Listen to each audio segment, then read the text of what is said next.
OP Ahuja आयकर विभाग में एक अधिकारी के पद पर कार्य करता थे। वे गुरु महाराज जी के पास आए और बोले, गुरुजी, मेरे विभाग में एक ऑफिसर है जिसका नाम है आईडी शर्मा। वे मुझे बहुत परेशान करता है। मैं चाहता हूँ कि वे मेरे नियंत्रण में आ जाए ताकि ऑफिस का माहौल ठीक हो जाए। गुरु महाराज जी ने कहा, तुम अपनी आंखें बंद करो और उसका चेहरा याद करो। जैसे ही आहूजा जी ने ऐसा किया, गुरु महाराज जी बोले, अरे इस व्यक्ति का तो मैं पिछले 5 साल से इंतजार कर रहा हूँ, तुम इसे यहाँ ले आओ। आहूजा जी ने कहा, महाराज जी, वे आपके पास आने के लिए कभी भी तैयार नहीं होगा। लेकिन गुरु महाराज जी ने कहा, वे आएगा। फिर समय बीतता गया। एक बार जब आईडी शर्मा जी अपने छोटे से बेटे को गोद में लेकर बैठे हुए थे तो गरम गरम चाय बच्चे के ऊपर गिर गई और उसका कमर से नीचे का हिस्सा बुरी तरह जल गया। मेडिकल ट्रीटमेंट का सहारा लिया गया, लेकिन बहुत दिनों के इलाज के बाद भी डॉक्टरों ने अपने हाथ खड़े कर दिए। उन्होंने कहा कि इस बच्चे का जनन अंग पूरी तरह से खराब हो गया है। सहयोग से एक महिला जिसका नाम सरोज बाला है और उनके परिवार से काफ़ी नज़दीकी रहती थी, वहाँ आई। उस महिला ने इसके लिए उन्हें गुड़गांवा वाले गुरुजी के पास जाने और उनसे प्रार्थना करने की सलाह दी। उसने विश्वास दिलाया कि गुरुजी गुड़गांवा वाले इस बच्चे को पूरी तरह से ठीक कर देंगे, क्योंकि वो पिछले 6 सालों से खुद गुरुजी के पास जा रही थी।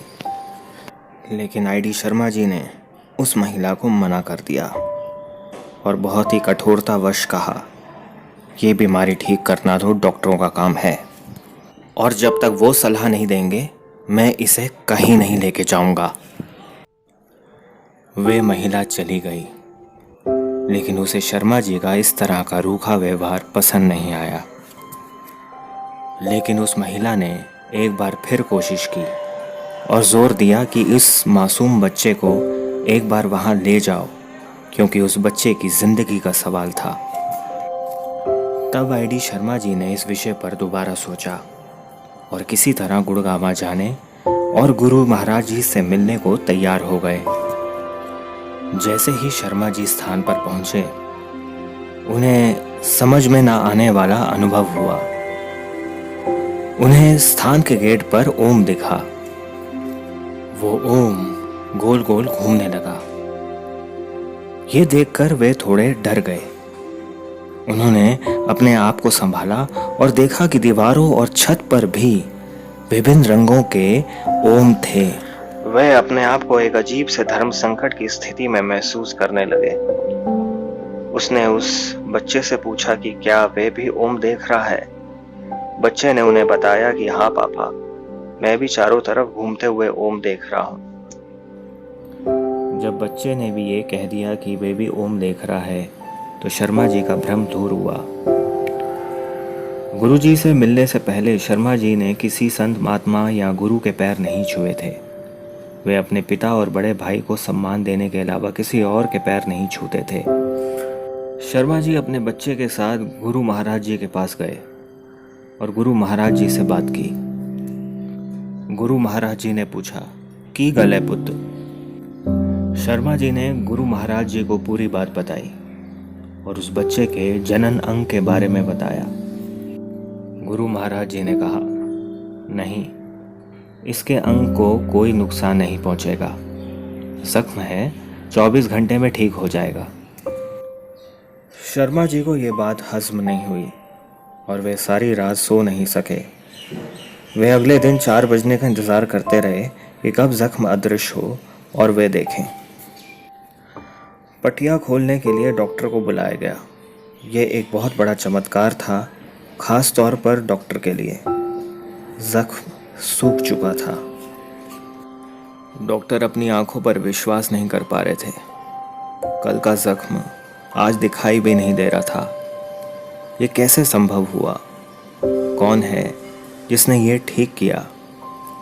अब शर्मा जी के दिमाग की हालत का अंदाज़ा तो वो ही लगा सकता था जिसने भगवान पर विश्वास किया हो। और अब क्या? अब शर्मा जी दौड़े गुरु महाराज जी से मिलने के लिए और पहुंचे स्थान पर, लेकिन गुरु महाराज जी से मिल नहीं सके।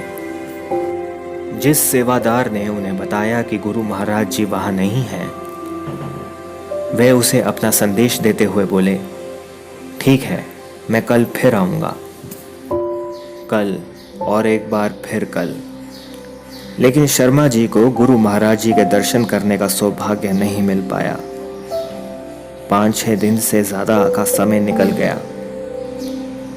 आखिर वे समय आ ही गया कि उन्हें गुरु महाराज जी के दर्शन मिल गए। गुरु महाराज जी ने कहा, मैं तेरा इंतज़ार 5 साल से कर रहा हूँ, और क्योंकि तू जिद में था इसलिए मैंने ही गरम गरम चाय गिरा दी थी तुझे बुलाने के लिए। अब तू आ गया है, बच्चे को कुछ नहीं होगा और बच्चे के अंग को भी कुछ नहीं होगा। वह अपनी शादीशुदा जिंदगी सुख से बिताएगा। आईडी शर्मा जी हक्के बक्के रह गए। उन्होंने गुरु महाराज जी से पूछा, अब आगे मेरे लिए क्या आज्ञा है गुरुजी? गुरु महाराज जी ने कहा, सेवा करो, यही तुम्हारी भक्ति है, बाकी मैं कर लूंगा।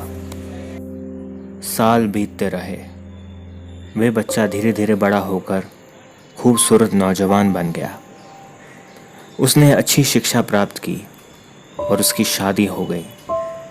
आज वे कनाडा में बस गया है और सफलतापूर्वक अपनी पत्नी व 2 बच्चों के साथ खुशहाल जिंदगी व्यतीत कर रहा है।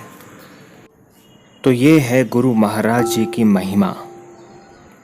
महिमा एक आध्यात्मिक शब्द है जो सिर्फ भगवान को संबोधित करने के लिए ही प्रयोग किया जाता है। गुरु महाराज जी के लिए बिल्कुल उपयुक्त है। आफरीन गुरुजी, आफरीन।